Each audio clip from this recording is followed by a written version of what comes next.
Olá, pessoal. Você saberia me dizer onde estamos? Eis aqui uma representação do Sistema Solar.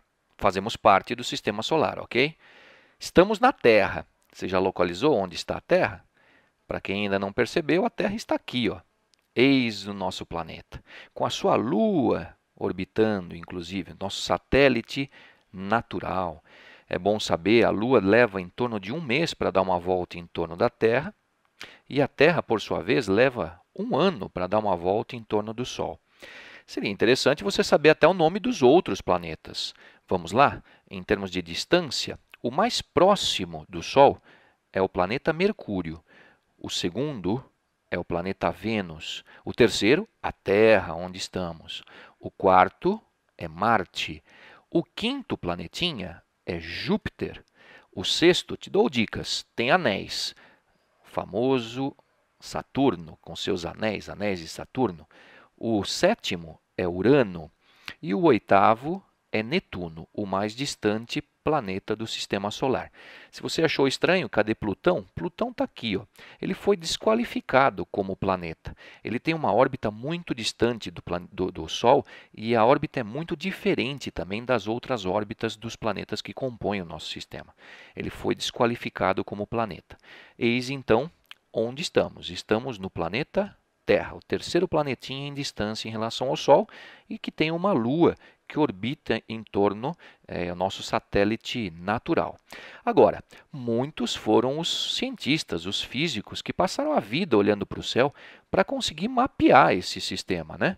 Seria interessante você saber pelo menos a história de dois deles, uma breve história do sistema geocêntrico, proposto por Cláudio Ptolomeu, e o sistema heliocêntrico, proposto por Nicolau Copérnico. Heliocêntrico, hélio, Sol.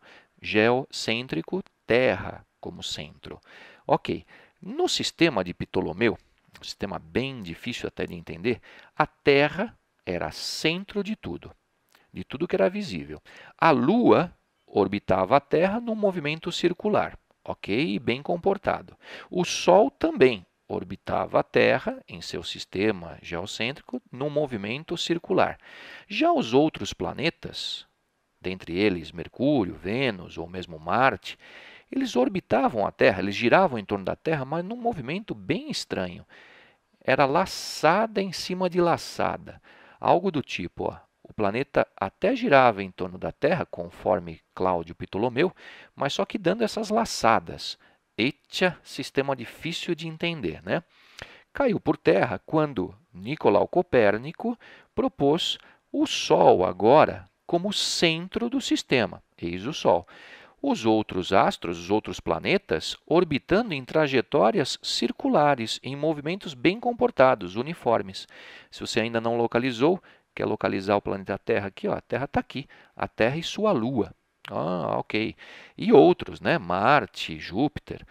O sistema heliocêntrico proposto por Nicolau Copérnico foi aceito por muito tempo, até que alguém chamado Johannes Kepler, um alemão, que viveu em 1500 e pouco, 1600 e pouco, ele propôs um ajuste no sistema que já tinha sido aceito, que era o sistema heliocêntrico de Nicolau Copérnico. O que Kepler fez? Ele deu uma corrigidinha. No seu livro Astronomia Nova, ele acabou corrigindo o sistema de Copérnico quando ele falou, olha, não é por nada, mas a trajetória não é bem circular não, viu? E o movimento não é tão bem comportado como sugeria o Copérnico. E ainda te digo, olha, quem está mais longe do Sol acaba levando mais tempo para dar a volta em torno da nossa estrela. O Kepler propôs leis, três leis, as famosas leis de Kepler, que eu vou abordar nesse próximo slide. A primeira das leis é a chamada lei das órbitas, conforme o estudo de Kepler, que foi baseado até num mentor chamado Tycho Brahe.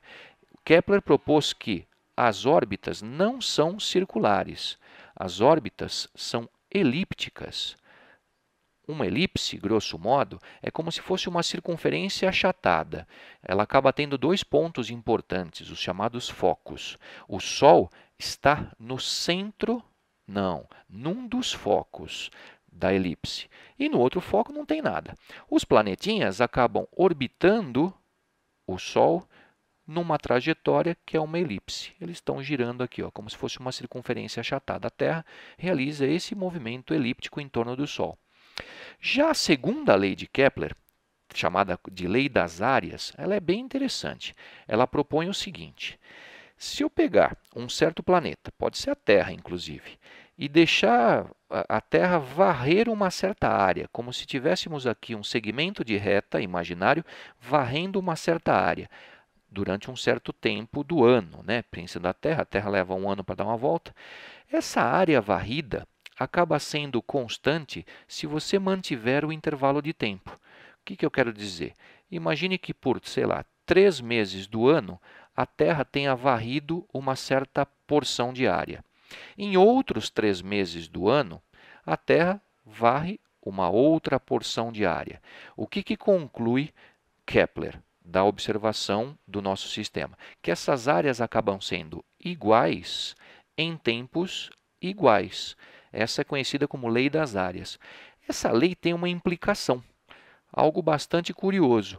Então, quer dizer que se o tal do planetinha orbita o Sol e leva o mesmo tempo para varrer essas mesmas áreas, quando ele está perto do Sol, ele acaba estando mais rápido. Quando ele está distante do Sol, ele acaba viajando mais lento. Repare que aqui, ó, esse deslocamento no intervalo de tempo é menor do que esse outro deslocamento no mesmo intervalo de tempo. Então, se chamarmos de V1 a velocidade perto do Sol, ela vai ser diferente e maior do que o V2, que é a velocidade mais longe do Sol. Perto do Sol é comumente chamado de periélio. Longe do Sol, afélio, de afastado, ok? É bem legal você entender essa lei. Então, conforme essa lei, a velocidade no periélio acaba sendo maior do que a velocidade no afélio. Essa é uma consequência da segunda lei. A terceira e última lei de Kepler trata os períodos, o tempo que leva um planetinha para dar uma volta completa em torno do Sol. Imagine um planetinha aqui orbitando o Sol, dando voltas e mais voltas. O que propõe essa terceira lei, a chamada lei dos períodos? Há uma relação entre o tempo que leva o planeta para dar uma volta em torno do Sol e a distância média, que aqui eu vou chamar de R, do planeta em relação ao Sol. Qual é a relação? A relação é que o período ao quadrado dividido pela distância média ao cubo acaba sendo uma constante. Então, como consequência dessa lei, nós temos que quem está mais distante, quem tem um R maior, vai acabar tendo também um período maior. E eles acabam se amarrando por isso. T quadrado dividido pelo R ao cubo. Uma observação, como é que você tira esse valor de R, que é o raio médio? É você pegar a distância do periélio ao Sol, que é o Pzinho que aparece nessa figura, mais a distância do afélio ao Sol e tirar uma média aritmética. Soma os dois e divide por 2. Tá? Aí dá o raio médio da órbita do planeta em torno do Sol. Ok?